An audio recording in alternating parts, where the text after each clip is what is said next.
welcome back to the Joyful House. It is time for Once Upon a Storybook. My name is Cynthia with Cynthia's Joyful Creations, and today we are going to continue reading Anne of Avonlea, and today we're looking at Chapter 2 called Selling in Haste and Repenting at Leisure. Anne drove over to Cromarty on a shopping expedition the next afternoon and took Diana Barry with her. Diana was, of course, a pledged member of the Improvement Society, and the two girls talked about little else all the way to Cromarty and back. The very first thing we ought to do when we get started is to have that hall painted, said Diana as they drove past the Avonlea Hall, a rather shabby building set down in a wooded hollow with spruce trees hooding it about on all sides. It's a disgraceful-looking place, and we must attend to it even before we try to get Mr. Levi Bolter to pull his house down. Father says we'll never succeed in doing that. Levi Bolter is too mean to spend the time it would take. Perhaps he'll let the boys take it down if they promise to haul the boards and split them up for him for kindling wood, said Anne hopefully. We must do our best and be content to go slowly at first. We can't expect to improve everything all at once. We'll have to educate public sentiment first, of course. Diana wasn't exactly sure what educating public sentiment meant, but it sounded fine, and she felt rather proud that she was going to belong to a society with such an aim in view. I thought of something last night that we could do, Anne. You know that three-cornered piece of ground where the roads from Cromarty and Newbridge and White Sands meet? It's all grown over with young spruce, but wouldn't it be nice to have them all cleared out and just leave the 2 or the 3 birch trees that are on it? Splendid, Anne agreed gaily, and have a rustic seat put under the birches. And when spring comes, we'll have a flower bed made in the middle of it and plant geraniums. Yes, only we'll have to devise some way of getting old Miss Hiriam Sloane to keep her cow off the road, or she'll eat our geraniums up, laughed Diana. I begin to see what you mean by educating public sentiment, Anne. That's the old Bolter house now. Did you ever see such a rookery? And perched right close to the road, too. An old house with its windows gone always makes me think of something dead with its eyes picked out. I think an old deserted house is such a sad sight, said Anne dreamily. It always seems to me to be thinking about its past and mourning for its old-time joys. Marilla says that a large family was raised in that house long ago, and that it was a real pretty place, with a lovely garden and roses climbing all over it. It was full of little children and laughter and songs, and now it's empty, and nothing even wanders through it but the wind. How lonely and sorrowful it must feel. Perhaps they'll all come back on moonlit nights, the ghosts of little children of long ago, and the roses and the songs. And for a little while the old house can dream it is young and joyous again. Diana shook her head. I never imagined things like that about places now, Anne. Don't you remember how cross Mother and Marilla were when we imagined ghosts in the haunted wood? To this day I can't go through that bush comfortably after dark, and if I begin imagining such things about the old Bolter house, I'd be frightened to pass it too. Besides, those children aren't dead.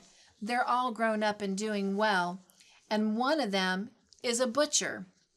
And flowers and songs couldn't have ghosts anyhow. Anne smothered a little sigh. She loved Diana dearly, and they always had been good comrades, but she had long ago learned that when she wandered into the realm of fancy, she must go alone. The way to do it was by an enchanted path where not even her dearest might follow her. A thunder shower came up while the girls were at Cromarty. It did not last long, however, and the drive home through lanes where the raindrops sparkled on the boughs and the leafy valleys where the drenched ferns gave out spicy odors was delightful. But just as they turned into the Cuthbert Lane, Anne saw something that spoiled the beauty of the landscape for her. Before them on the right extended Mr. Harrison's broad, gray-green field of late oats, wet and luxuriant. And there, standing squarely in the middle of it, up to her sleek sides in the lush growth, and blinking at them calmly over the intervening tassels, was a Jersey cow. Anne dropped the reins and stood up with a tightening of the lips that bode no good to the predatory quadruped. Not a word said she, but she climbed nimbly down over the wheels and whisked across the fence before Diana understood what had happened. "Anne, come back!" shrieked the latter as soon as she found her voice. "You'll ruin your dress in that wet grain. Ruin it." "She doesn't hear me. Well, she'll never get that cow out by herself. I must go and help her, of course." Anne was charging through the grain like a mad thing. Diana hopped briskly down, tied the horse securely to a post, turned the skirt of her pretty gingham dress over her shoulders, mounted the fence, and started in pursuit of her frantic friend. She could run faster than Anne, who was hampered by her clinging and drenched skirt, and soon overtook her. Behind them, they left a trail that would break Mr. Harrison's heart when he should see it. "Anne, for mercy's sake, stop," panted poor Diana. "I am right out of breath, and you are wet to the skin." "I must get that cow out before Mr. Harrison sees her," gasped Anne. "I don't care if I'm drowned, if we can only do that." But the Jersey cow appeared to see no good reason for being hustled out of her luscious browsing ground. No sooner had the two breathless girls got near her than she turned and bolted squarely for the opposite corner of the field. "Head her off," screamed Anne. "Run, Diana, run." Diana did run. Anne tried too, and the wicked Jersey went around the field as if she were possessed privately. Diana thought she was. It was fully 10 minutes before they reached her off and drove her through the corner gap into the Cuthbert Lane. There is no denying that Anne was in anything but an angelic temper, and at that precise moment. Nor did it soothe her in the least to behold a buggy halted just outside the lane, wherein sat Mr. Shear of Cromarty and his son, both of whom wore a broad smile. "I guess you better have sold me that cow when I wanted to buy her last week, Anne," chuckled Mr. Shear. "I'll sell her to you now if you want her," said her flushed and disheveled owner. "You may have her this very minute." "Done. I'll give you 20 for her as I offered before, and Jim here can drive her right over to Cromarty. She'll go to town with the rest of the shipment this evening. Mr. Reed of Brighton wants a Jersey cow." 5 minutes later, Jim Shear and the Jersey cow were marching up the road, and impulsive Anne was driving along the Green Gables lane with her $20. "What will Marilla say?" asked Diana. "Oh, she won't care. Dolly was my own cow, and it isn't likely she'd bring more than $20 at the auction. But oh dear, if Mr. Harrison sees that grain, he'll know she's been in again, and after my giving him my word of honor that I'd never let it happen. Well, it's taught me a lesson not to give my word of honor about cows. A cow that could jump over or break through our milk pen fence couldn't be trusted anywhere." Marilla had gone down to Miss Lynn's, and when she returned, knew all about Dolly's sale and transfer, for Miss Lynn had seen most of the transaction from her window and guessed the rest. "I suppose it's just as well she's gone, though you do things in a dreadful headlong fashion, Anne.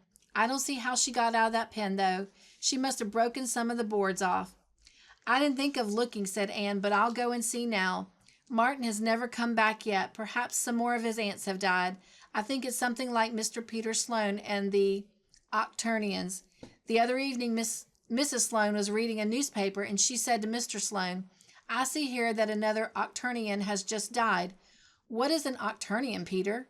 And Mr. Sloane said he didn't know, but they must be very sickly creatures, for you never heard tell of them, but they were dying. That's the way with Martin's aunts." "Martin's just like all the rest of those French," said Marilla in disgust. "You can't depend on them for a day." Marilla was looking over Anne's Cromarty purchases when she heard a shrill shriek in the barnyard. A minute later, Anne dashed into the kitchen, wringing her hands. "Anne Shirley, what's the matter now?" "Oh, Marilla, whatever shall I do? This is terrible, and it's all my fault. Oh, will I ever learn to stop and reflect a little before doing reckless things? Miss Lynn always told me I would do something dreadful someday, and now I've done it. Anne, you are the most exasperating girl. What is it you've done?" "Sold Mr. Harrison's Jersey cow, the one he bought from Mr. Bell, to Mr. Shear. Dolly is out in the milking pen this very minute." "Anne Shirley, are you dreaming?" "I only wish I were." There's no dream about it, though. It's very like a nightmare. And Mr. Harrison's cow is in Charlottetown by this time. Oh, Marilla, I thought I'd finished getting into scrapes, and here I am in the very worst one I ever was in my entire life. What can I do? Do? There's nothing to do, child, except go and see Mr. Harrison about it.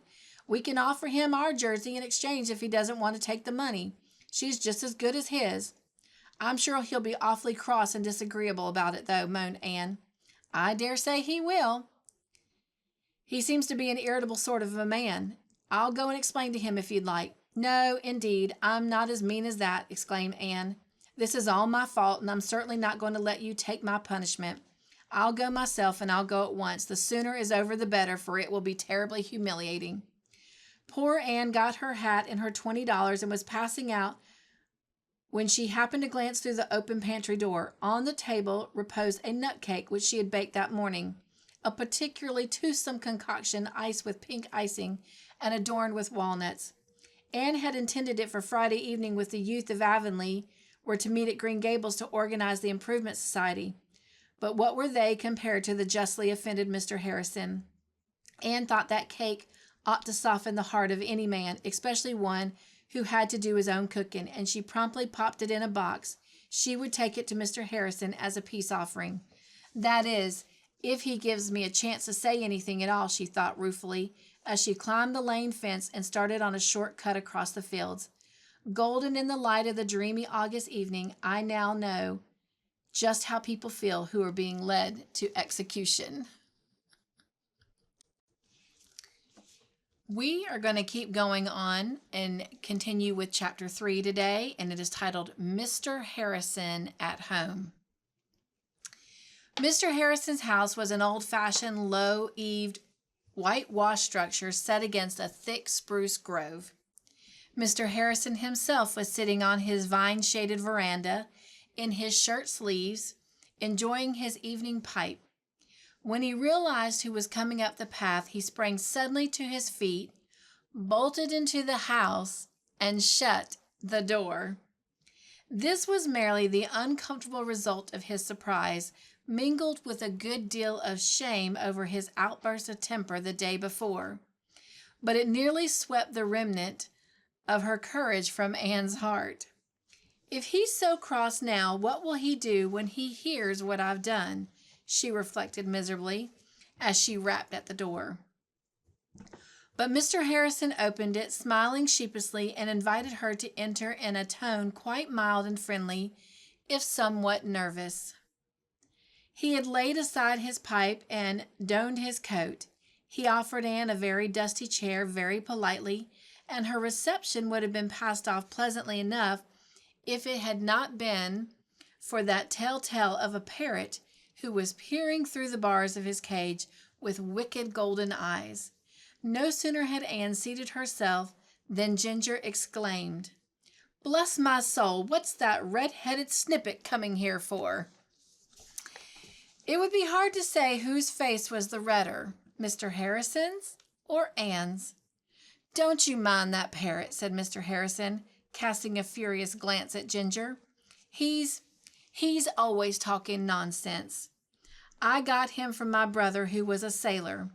Sailors don't always use the choicest language, and parrots are very imitative birds." "So I should think," said poor Anne, the remembrance of her errand quelling her resentment. She couldn't afford to snub Mr. Harrison under the circumstances, that was for certain. When you had just sold a man's Jersey cow offhand without his knowledge or consent, you must not mind if his parrot repeated uncomplimentary things. Nevertheless, the red-headed snippet was not quite so meek as she might otherwise have been. "I've come to confess something to you, Mr. Harrison," she said resolutely. It's about that Jersey cow." "Bless my soul!" exclaimed Mr. Harrison nervously. "Has she gone and broken into my oats again?" "Well, never mind. Never mind if she has. It's no difference. Not at all. I was too hasty yesterday. That's a fact. Never mind if she has." Oh, if it were only that, sighed Anne, but it's 10 times worse. I don't. Bless my soul, do you mean to say she's got into my wheat? No, not the wheat, but then it's the cabbages. She's broken into my cabbages that I was raising for exhibition, eh? It's not the cabbages, Mr. Harrison. I'll tell you everything. That is why I came for. But please don't interrupt me. It makes me so nervous. Just let me tell my story and don't say anything till I get through. And then no doubt you'll have plenty to say. Anne concluded, but in thought only. I won't say another word, said Mr. Harrison, and he didn't. But Ginger was not bound by any contract of silence and kept ejaculating, "Red-headed snippet," at intervals until Anne felt quite wild. I shut my Jersey cow up in our pen yesterday. This morning I went to Cromarty, and when I came back I saw a Jersey cow in your oats. Diana and I chased her out, and you can't imagine what a hard time we had. I was so dreadfully wet and tired and vexed, and Mr. Shear came by that very minute and offered to buy the cow. I sold her to him on the spot for $20. It was wrong of me. I should have waited and consulted Marilla, of course, but I'm dreadfully given to doing things without thinking. Everybody who knows me will tell you that. Mr. Shear took the cow right away to ship her on the afternoon train. Red-headed snippet, quoted Ginger in a tone of profound contempt. At this point, Mr. Harrison arose and with an expression that would have struck terror into any bird but a parrot, carried Ginger's cage into an adjoining room and shut the door. Ginger shrieked, swore, and otherwise conducted himself in keeping with his reputation, but finding himself left alone, relapsed into sulky silence. "Excuse me and go on," said Mr. Harrison, sitting down again. "My brother the sailor never taught that bird any manners."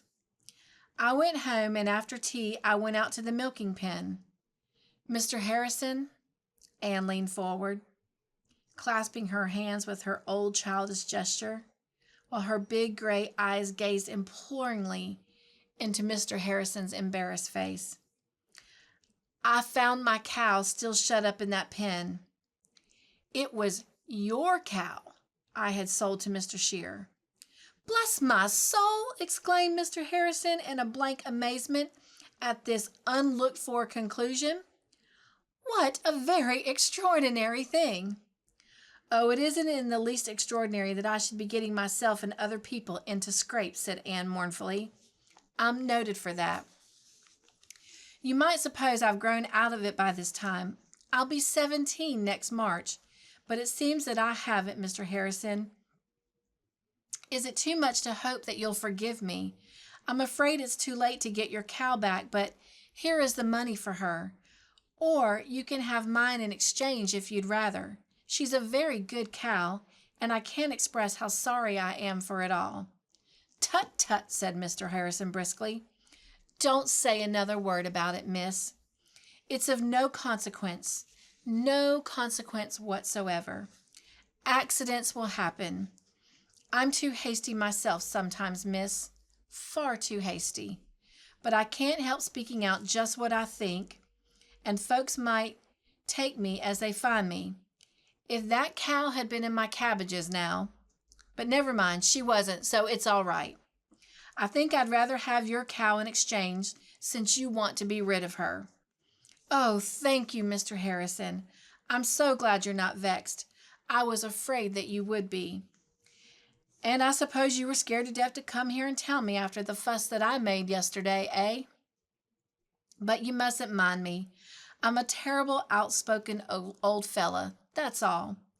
Awful apt to tell the truth, no matter if it is a bit plain." "So is Miss Lynn," said Anne, before she could prevent herself. "Who? Miss Lynn? Don't you tell me I'm like that old gossip," said Mr. Harrison irritably. "I'm not a bit. What have you got in that box?" "A cake," said Anne achely. In her relief at Mr. Harrison's unexpected amiability, her spirits soared upward, feather light.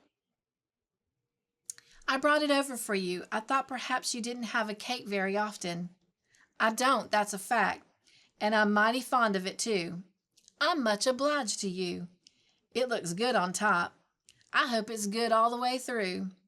It is, said Anne, gaily confident. I have made cakes in my time that were not, as Miss Allen's could tell you, but this one is all right. I made it for the Improvement Society, but I can make another for them.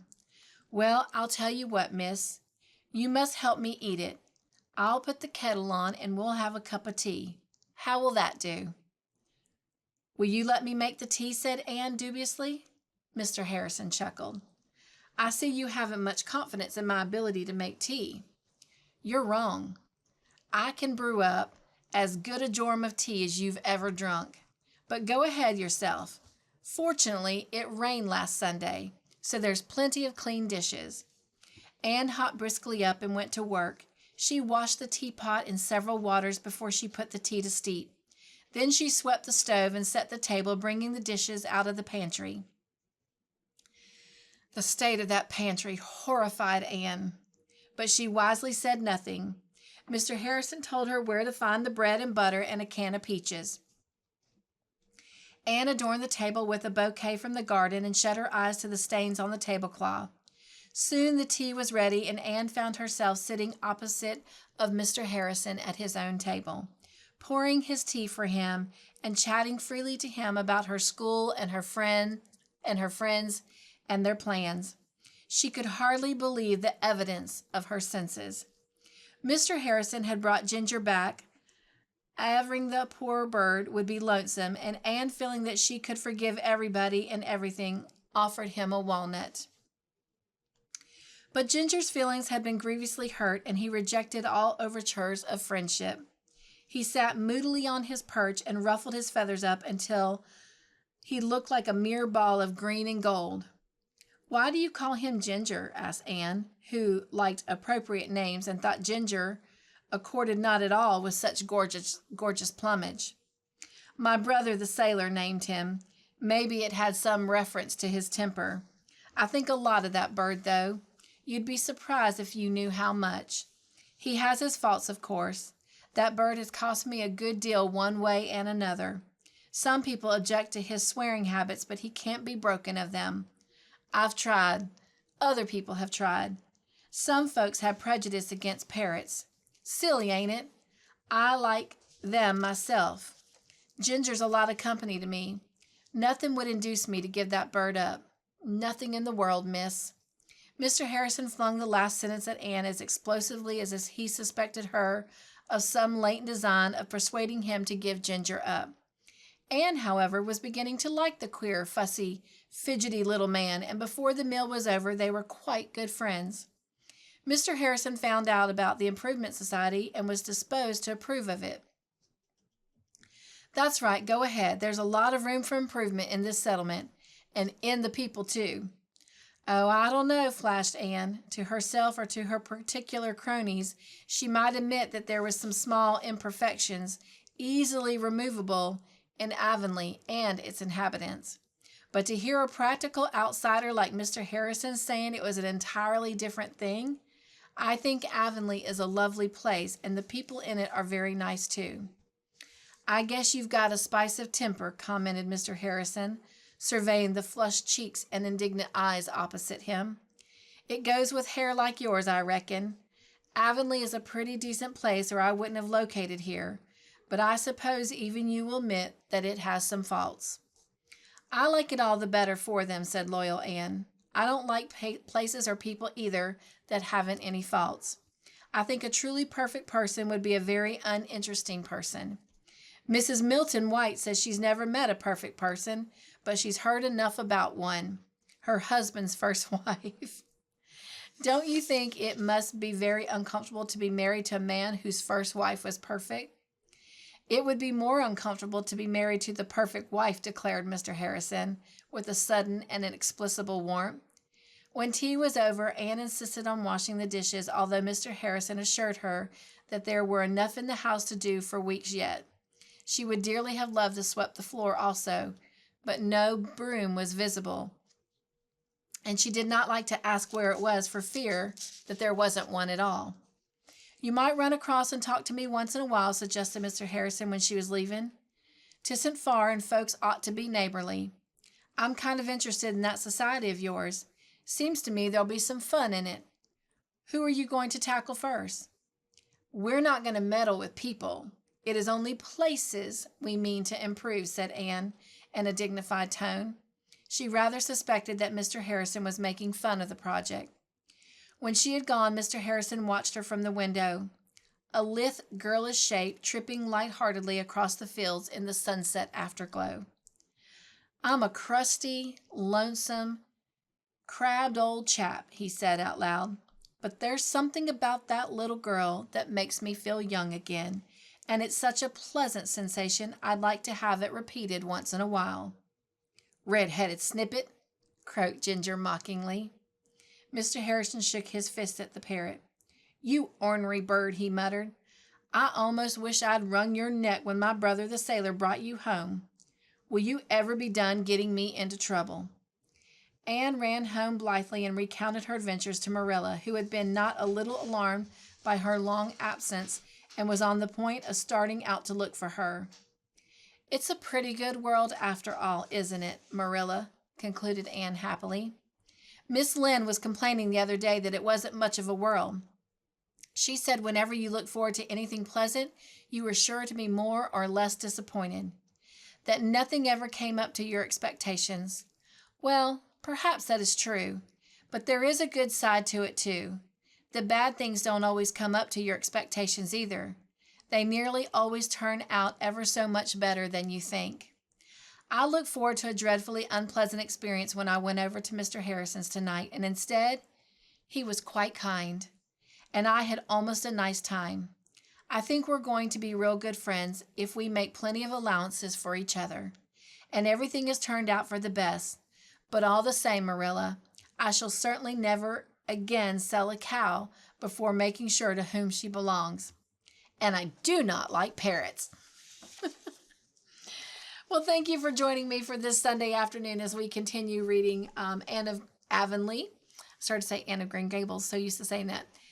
Anne of Avonlea. Hope you enjoyed these 2 chapters, and I look forward to meeting you again next Sunday afternoon as we continue this wonderful storybook adventure. Until then, my friends, be joyful, stay crafty in your own way, make your own joyful creations, and above everything else, remember you are made of matter, therefore you matter. So go be your own exclamation. Love you. Mwah. Nugs and joy. Be joyful.